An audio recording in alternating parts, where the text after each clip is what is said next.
තාක්ෂණ පීඨයේ දෙවන වසරේ ඉගෙනම ලැබූ උසනාව හෙළගම ප්‍රදේශයේ පදිංචි 23 හැවිරිදි චාරිත් දිල්ෂාන් සියද විනාශගෙන තිබුණේ පසුගිය 29 වෙනිදායි. ඉතින් වෙන්න ගියා. යාගේ මහ පොළ හදාගන්න කියලා යන්නේ මම ඒ දේ කරන් එන්නම් කියලා කිව්වා. එයාට ගියාට පස්සේ වද යම් කිසි කෙනෙක් නවකවදී මුවාවේ ලිංගික හිංසනය ලිංගික අඩත්වයට කමක් කරනවා නම් එයාට අවුරුදු 10ක් වාසිත දඬුවම් දෙන්න පුළුවන්. බාහිර දේශපාලන බලපෑමේ නවකවදීන් වාසි කරන්නේ නවකවදී නිසා දේශීය විශ්වවිද්‍යාල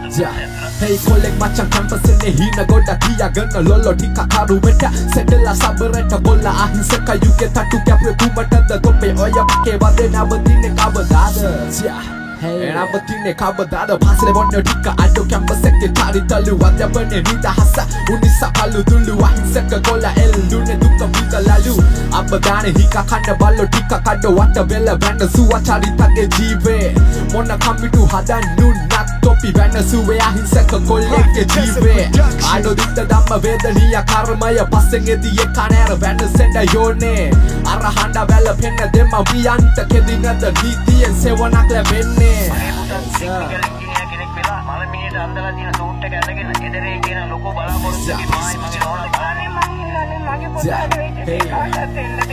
මොතට අතින් දාලා වාලා ගහයි මේක සති දෙකකින් පසුවට ගාන බබේක ලඩෝ එක් එක් තනි කර තොපි ගත්තා නේද අත ලඩෝ නිරුවති තොපි මුච්චන්න යෝනේ තහවල් රටේ නීතිය පෙනුමට මාරුවේ අහිංසක කොල්ල කෙල්ලෝ එක ගානේ හානිවේ පතා තන්ත්‍ර ගැන උඩ තියන් සිරුවේ ලැජ්ජාවේ අතොපිව තොපිට අපේ එක් එක් හානිවේ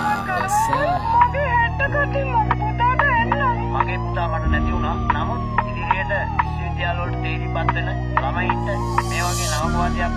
දීලා ඒ කට්ටිය අපහසුතාවයට පත් කිරීමට නොදී නීතිය ක්‍රියාත්මක කරන ලෙසට මම කාරණක ඉල්ලා සිටිනවා. සරසවි තුළ ශිෂ්‍ය වේශයෙන් සිටින පුද්ගලයින්ට තවදුරටත් ඉඩ දී